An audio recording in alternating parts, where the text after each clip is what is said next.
Hello everyone, I'm Alex. Today, I want to share with you the powerful story of Lauren Carter, a woman who had everything taken from her but refused to be broken. This isn't just a story about betrayal or justice. It's about resilience, self-worth, and the courage to rebuild when the world tries to tear you down. Lauren's journey will take you through heartbreak, deception, and loss, but at its core, it is a story of strength, healing, and the quiet power of reclaiming your life. True strength isn't found in revenge, but in rising after the fall, in choosing to move forward even when the past tries to pull you back. I invite you to join me as we walk through a story that will move you, inspire you, and remind you that no matter how dark things get, there is always a way forward. The first light of dawn spilled over the Tampa skyline, bathing the streets of Davis Islands in soft gold and rose hues. Lauren Hathaway, 38, jogged along the tree-lined sidewalks, her breath steady, her heartbeat syncing with the rhythm of her steps. The scent of freshly cut grass mixed with the salty breeze drifting from the bay. As she rounded the final bend, her house came into view, a stunning Mediterranean-style villa with white stucco walls and terracotta roof tiles, glowing under the rising sun. She never tired of this sight. This home was more than a structure. It was proof of everything she had worked for. 3 years ago, she had transformed from a driven young dentist into one of Tampa's most respected practitioners. She had built a thriving career, a stable marriage, a life of luxury and security. Or so she had believed. As she stepped inside, the rich aroma of freshly brewed coffee filled the air. Michael, her husband, sat on the terrace, impeccably dressed in a tailored suit, his Rolex gleaming as he flipped through the morning paper. He looked every bit the charming, successful real estate broker, the man she had fallen in love with. "Morning, sweetheart." "Up early as always," he said smoothly, sipping his coffee. "Habit," Lauren replied with a soft smile, though a familiar unease stirred in her chest. Something about Michael had shifted in recent weeks. His confidence remained, but beneath it, there was something else, a flicker of unease, a carefully concealed tension. She brushed it off, telling herself it was just the stress of his work. Real estate was unpredictable, deals fell through, and the cost of maintaining their polished lifestyle had only grown.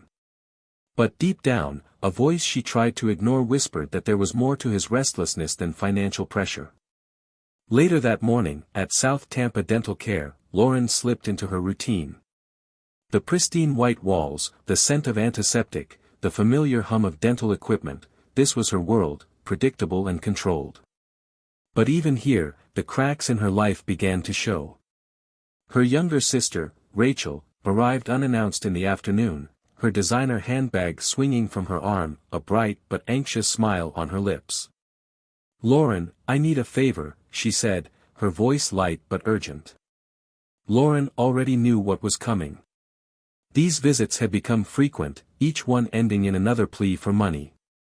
"Just $50,000 this time," Rachel added quickly. "I swear, I'll pay you back." Lauren inhaled sharply. "Rachel, you still haven't paid back the $30,000 from last month." "We're family," Rachel pressed, her expression shifting from desperation to expectation. Before Lauren could respond, Michael's voice cut through the air. "She's right, Lauren. You should help her," he said, stepping into the doorway. His tone was casual, but there was something in his voice that made her stomach tighten. Since when had Michael started advocating for Rachel? That night, as she packed for a 3-day dental conference in Miami, the unease that had been simmering beneath the surface grew sharper. It wasn't just Rachel's growing financial demands or Michael's sudden insistence that she help her.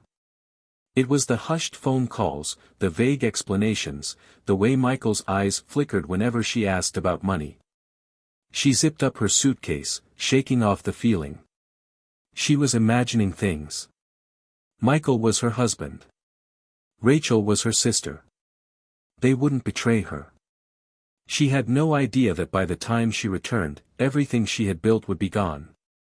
The second evening of Lauren Hathaway's dental conference in Miami was supposed to be uneventful, a routine networking dinner, followed by discussions on emerging cosmetic dentistry techniques. Yet, as she sat in the dimly lit ballroom, surrounded by colleagues engaged in polite conversation, a strange unease settled in her chest. The warm glow of the chandeliers, the clinking of silverware against porcelain, the soft murmur of voices, everything around her felt distant, unreal.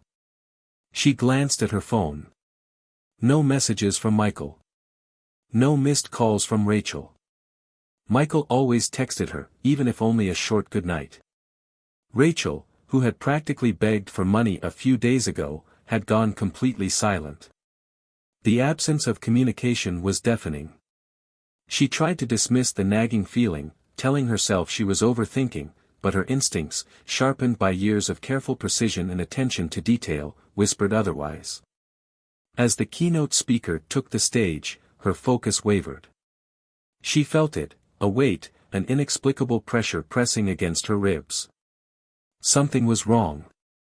Lauren excused herself, murmuring apologies as she slipped through the ballroom doors.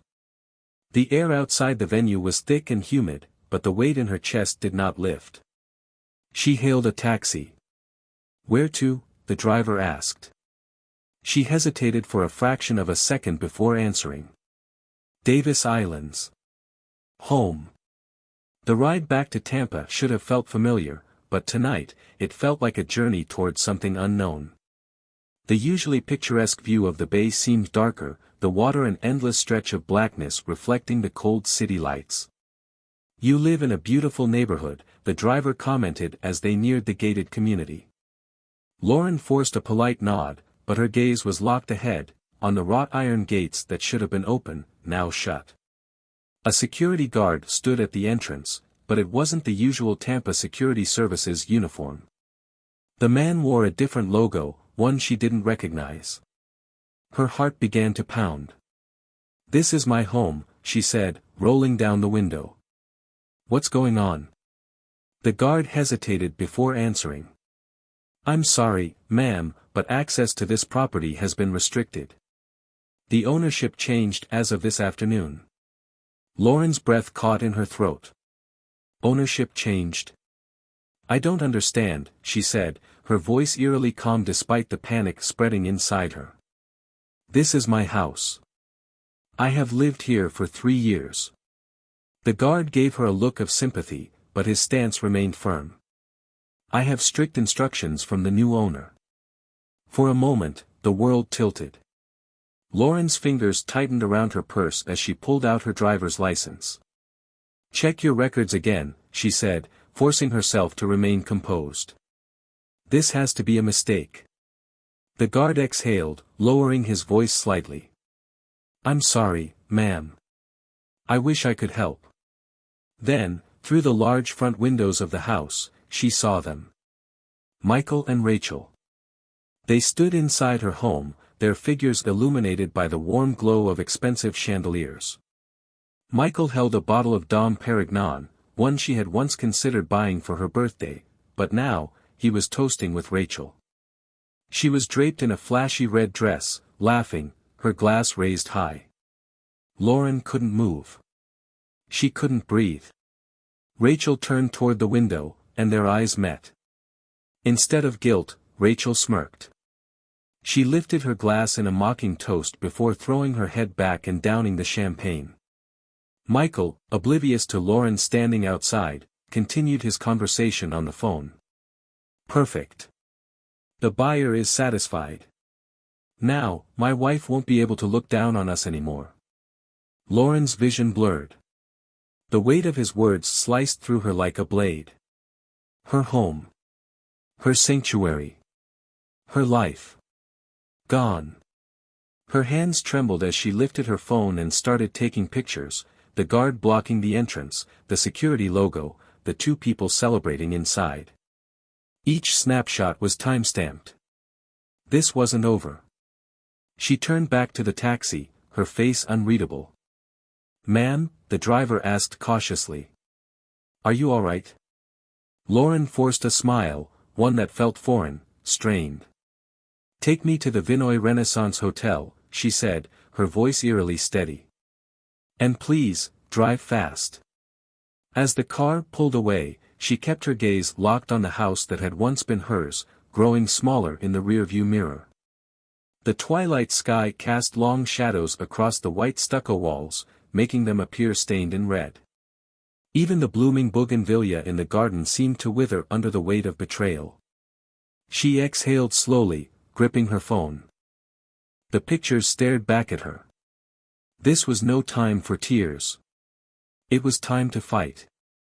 Lauren Hathaway sat in her hotel suite at the Vinoy Renaissance, her gaze locked on the shimmering lights of Tampa Bay beyond the floor-to-ceiling window. The city, once familiar and welcoming, now felt like a battlefield.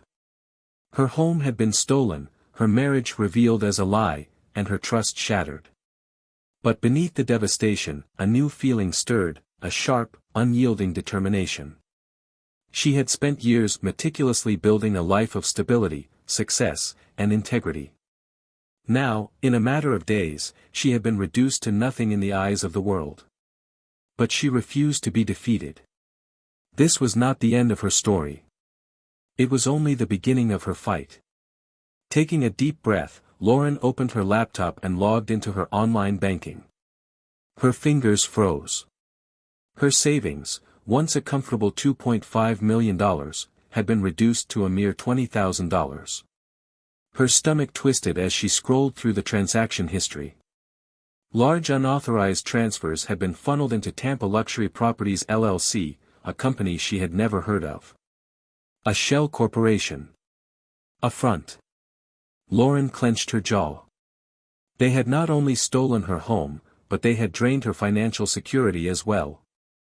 Without hesitation, she grabbed her phone and searched for the contact of Joseph Stern, a seasoned attorney with a reputation for dismantling high-stakes fraud operations. He had once been her mother's trusted legal advisor, a man known for turning even the most hopeless cases into victories. The call connected almost instantly. Stern and Associates, a deep voice answered. "Mr. Stern, this is Lauren Hathaway. I need your help." A brief pause. "Martha Hathaway's daughter?" Lauren's grip tightened. "Yes. But I'm calling for myself. I'm the victim of real estate fraud. My home was stolen. My assets drained. And I have evidence." Stern's voice sharpened with interest. "Tell me everything." 15 minutes later, Lauren stepped into Stern's downtown high-rise office, where a wall of floor-to-ceiling windows overlooked the city she had once ruled. The scent of rich mahogany and aged leather filled the air, a stark contrast to the turmoil unraveling inside her. Stern, a man in his 60s with steel-gray hair and a presence that commanded attention, sat at his desk, already scanning legal documents pulled from public records. "Let's start with the property records," he said, typing quickly. Within seconds, the sale appeared on the screen. Lauren's breath hitched. Her name was gone. The house had been transferred that very afternoon, at 70% of market value, to Tampa Luxury Properties LLC. The seller's signature, her signature, was glaringly fake. "This is forgery," Stern stated bluntly. "We'll bring in a handwriting expert to confirm." Lauren's fists clenched. "What do we do next?" Stern leaned back in his chair, his fingers tapping against the wooden desk. He was already strategizing. "We move fast. Real estate sales without spousal consent are invalid under Florida law. That means if we act quickly, we can freeze the sale before the funds are fully transferred. We'll file for an emergency injunction, report the fraud to the authorities, and request an immediate court order to reclaim your property." Lauren nodded, the weight in her chest shifting. This was no longer just about getting back what was hers. This was about taking them down. Stern scrolled further through the records, then suddenly stopped. His expression darkened. "This LLC was established only a month ago," he said. "And your husband's name is listed among its officers." Lauren's pulse spiked. "Michael owns the company." "He's one of the key operators," Stern confirmed. "And there's more." With a few keystrokes, additional transactions appeared on the screen. 3 other homes. 3 other victims. Lauren's stomach twisted. They've done this before, she whispered. Stern's gaze met hers, sharp and knowing. Your house was the 4th. But they got greedy. Outside, lightning cracked across the sky, illuminating the city in a brief, blinding flash. Lauren's grip tightened around the edge of the desk. Michael had always played the role of the devoted husband. But now, it was clear, he had been nothing more than a con artist wearing a tailored suit. Her heart pounded, but not with fear. With purpose. What happens next? She asked. Stern gave her a slow, approving nod. We take everything back. That night, as Lauren returned to her hotel, her phone buzzed. Michael. Then Rachel. Then an unknown number. She ignored them all. They had lost the right to her attention. As she stood by the window, looking out over the city she had once trusted, she exhaled slowly. She had spent years believing in love, loyalty, and integrity. Now, she believed in justice. She picked up her phone and typed a message to Stern. Do whatever it takes. Then, she set the phone down, took a steady breath, and let the storm inside her settle. Tomorrow, the real battle would begin. Lauren Hathaway sat in Joseph Stern's office, her fingers tracing the edges of the legal documents spread before her. The cool glow of the Tampa skyline outside the window felt detached from the storm raging within her. She had come here to reclaim what was stolen, but now, she realized, this fight was about more than just a house. Stern tapped his pen against the desk, his voice measured but firm. The good news is, Florida law is on your side. Your signature was forged, which makes the sale invalid. We have the evidence, and I have already filed for an emergency injunction. Lauren nodded, though the weight in her chest remained heavy. Michael hadn't just stolen from her. He had taken her trust, her security, and twisted it into something ugly. The thought of him and Rachel celebrating in her home still burned in her mind. Stern continued, his voice cutting through her thoughts. Once the injunction is in place, we freeze all related accounts. That means Michael and Rachel won't be able to touch the money. They think they've won, but they don't realize their victory is already slipping through their fingers. Lauren exhaled, the first flicker of satisfaction igniting beneath her anger. She wasn't the woman they had expected her to be. They had counted on her devastation, on her surrender. But she had learned the hard way, pain sharpens resolve. That night, back at the Vinoy Renaissance Hotel, Lauren ignored the missed calls from Michael and Rachel. She could imagine them now, panicked, scrambling, realizing too late that their carefully crafted scheme was unraveling. A knock at her door interrupted her thoughts. She hesitated before looking through the peephole. Rachel and Michael stood outside, drenched from the rain, their once polished appearances now undone. Lauren took a slow breath before opening the door. Lauren, please, Michael's voice was hoarse, his confidence shattered. Just listen. We can explain. She stepped aside without a word, watching as they hurried in. Rachel clutched the hem of her designer dress, her usual poise replaced by sheer desperation. Lauren pointed to the seating area. Sit. They obeyed without question. She turned her laptop toward them, displaying the financial records, the property transfer, the offshore wire transactions. Then she asked, her voice steady and cold, tell me why. Rachel broke first. She collapsed onto the couch, her shoulders shaking. It wasn't supposed to be like this, she whispered. I thought I could fix it. Lauren arched a brow. Fix what, exactly? Rachel wiped at her smudged mascara, her mask of arrogance finally gone. I was drowning in debt. The gambling, the loans. I just needed something to hold me over. Michael said it was a sure thing.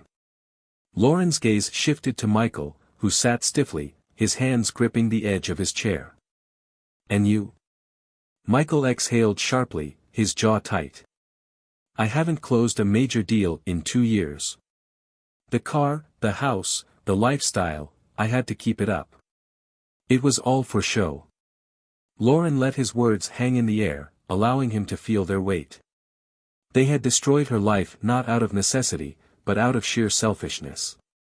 Michael leaned forward, his voice pleading. If we don't pay back the buyer, there will be legal consequences. We're in deep, Lauren. You're our only hope. A bitter laugh escaped her lips. The irony of it all. She stood, walking toward the window, watching the rain streak against the glass. The past 3 years replayed in her mind, the trust she had given them, the blind faith she had placed in Michael, the unwavering loyalty she had shown Rachel. And this was how they repaid her. She turned back, her expression unreadable. Do you understand what you've done? She asked, her voice quiet but laced with something dangerous. Rachel's breath hitched. Lauren, please. No, Lauren's voice was ice. You betrayed me. You stole from me. You sold my home out from under me. You didn't just take money. You took everything I built. Tears streamed down Rachel's face.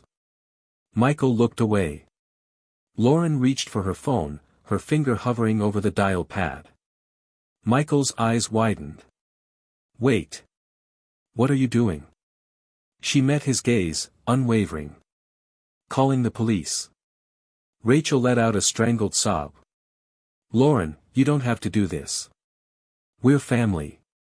Lauren tilted her head slightly, considering the word. Family.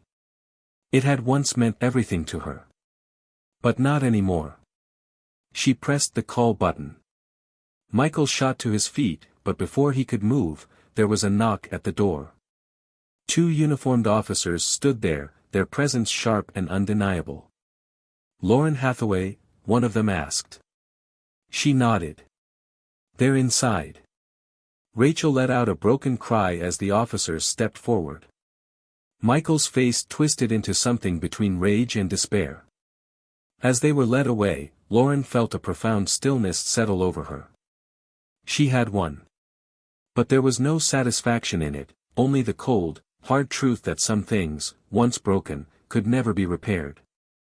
The air in the courtroom was thick with tension as the judge delivered the verdict. Michael Hathaway, once a polished and successful real estate broker, was sentenced to 5 years in prison for real estate fraud. The man who had once walked with unshakable confidence now stood motionless, his sharp suit wrinkled, his expression hollow. Beside him, Rachel sat stiffly, her fingers gripping the edge of the defense table. Her once flawless demeanor had cracked, revealing the weight of her choices. The court had granted her a suspended sentence, conditional on her full repayment of damages and mandatory participation in a gambling rehabilitation program. Lauren sat in the front row, her posture poised, her emotions carefully controlled. She had waited for this moment, not for revenge, but for justice. Yet, as she watched Michael being led away in handcuffs, she felt no triumph. There was no victory in watching the man she had once loved unravel before her eyes. Stepping outside, the Florida sun cast sharp shadows across the courthouse steps. For the first time in months, the weight on her chest lightened. That evening, back at the Vinoy Renaissance Hotel, she sat by the window, gazing out over Tampa Bay. This was not her home. Her home had been stolen, tarnished, turned into a monument of betrayal. But she refused to let that define her. The next morning, she met Joseph Stern in his office, his desk stacked with final legal filings. Now that the case is closed, what's next? Stern asked, studying her carefully. Lauren exhaled slowly. I buy it back. Stern raised an eyebrow. The house? She nodded. Not because I want to live there. Because I want to take back what was mine, on my terms. The legal battle had left her financially strained, but she still had her career, her name, her integrity. That was more than Michael or Rachel could ever take from her. Within weeks, Tampa Luxury Properties LLC was dissolved. The fraudulent transactions linked to Michael and Rachel had been unraveled, and her former home was placed back on the market. Lauren did not hesitate. She purchased it outright. Not to move back in. Not to relive old memories. But to erase the stain of their betrayal. The day the sale was finalized, Lauren stood at the front gate, staring at the house that had once held her dreams. It no longer felt like home. She placed her hand against the cold iron, feeling the warmth of the Florida sun against her skin. This was closure. Then, she turned away, leaving it behind for good. 1 year later, Lauren Hathaway was no longer the woman who had once been blindsided by betrayal. She had reclaimed her maiden name, Dr. Lauren Carter, DMD, a deliberate declaration of her independence. Her career at South Tampa Dental Care had flourished, expanding into new ventures. But it wasn't just about her profession anymore. She had found a new purpose. She had joined a support network for real estate fraud victims, using her experience to guide others through the devastation she had once faced. What had once felt like an unbearable loss had become her greatest source of strength. One morning, as she prepared for a seminar on financial security, a letter arrived on her desk. The handwriting was unmistakable, Rachel. Her hands hesitated before she opened it. Dear Lauren. I don't know if I deserve your forgiveness. But I wanted you to know that I've completed my rehabilitation program. I've learned a lot about myself, about my mistakes. And I wanted to tell you that I am trying. I don't expect anything from you, but I hope that one day, you'll believe that I have changed. I miss my sister. Rachel. Lauren exhaled, staring at the letter for a long moment. Forgiveness wasn't something that could be asked for. It had to be earned. She wasn't sure if she was ready. But she knew one thing for certain, she was no longer trapped in the past. She folded the letter carefully, placing it in a drawer. Not to forget it, but to revisit it, one day, when she was ready. That evening, standing on the terrace of her new home, she gazed at the horizon. The city stretched before her, not as a battlefield, but as a place of new beginnings. She had not just survived. She had risen. The morning sun bathed Lauren Carter's home in a golden glow, casting long shadows across the manicured garden. The roses she had planted months ago were finally in full bloom, a quiet testament to resilience and rebirth. It had taken time, patience, and relentless determination, but like the garden, she too had grown stronger. She stepped onto the porch, her coffee warm in her hands, her gaze resting on the nameplate by the entrance, Dr. Lauren Carter, DMD. She had reclaimed not just her name, but her identity, her independence. No longer was she defined by betrayal, by loss, by the people who had tried to destroy her. Her phone chimed, a message from the support group for real estate fraud victims, confirming the details of her next seminar. Months ago, she had believed her suffering was hers alone to bear. Now, she understood that sharing her story had the power to help others reclaim their lives, just as she had reclaimed hers. As she settled at her desk, she noticed a familiar envelope resting on top of a neatly stacked pile of documents. The handwriting was unmistakable, Rachel. Lauren hesitated, fingers grazing the edge of the letter. It was the fourth one in the past 6 months. She had read them all, but had yet to respond. Dear Lauren. I know I don't deserve your forgiveness, and maybe I never will. But I wanted you to know that I've stayed in the program. I am working. I am trying. And I will keep trying, even if you never write back. No more excuses. Just the truth. I miss you. Rachel. Lauren exhaled, folding the letter carefully before setting it aside. Forgiveness was not a switch to be flipped, but a process. A knock at the door pulled her from her thoughts. Her parents had arrived for their usual Sunday breakfast, carrying fresh bagels and homemade jam. As her father spread out the morning paper, her mother gazed at the garden, a soft smile playing on her lips. You really are stronger than I ever imagined, her mother said. Lauren looked at her, then at the life she had built. "I had no choice but to be," she replied. She wasn't just surviving anymore. She was thriving. Lauren Carter's story is more than a tale of betrayal and justice, it is a testament to resilience, self-reclamation, and the power of reinvention. In a world where trust can be easily shattered and deceit can come from those closest to us, Lauren's journey reminds us that true strength is not found in revenge, but in rebuilding. Her story teaches us that our identity is not defined by loss, nor by the people who betray us. When everything was taken from her, her home, her marriage, her financial security, Lauren did not crumble. Instead, she took back control, not just legally, but emotionally. She refused to let the past dictate her future. This is a message for anyone who has faced loss, betrayal, or injustice: you are not what was done to you. Healing is not about returning to what was, but about forging something stronger. Justice is not just about holding others accountable, it is about choosing to move forward, not with bitterness, but with purpose. Lauren did not just survive. She rose. And in doing so, she proved that the greatest revenge is not in destruction, but in thriving.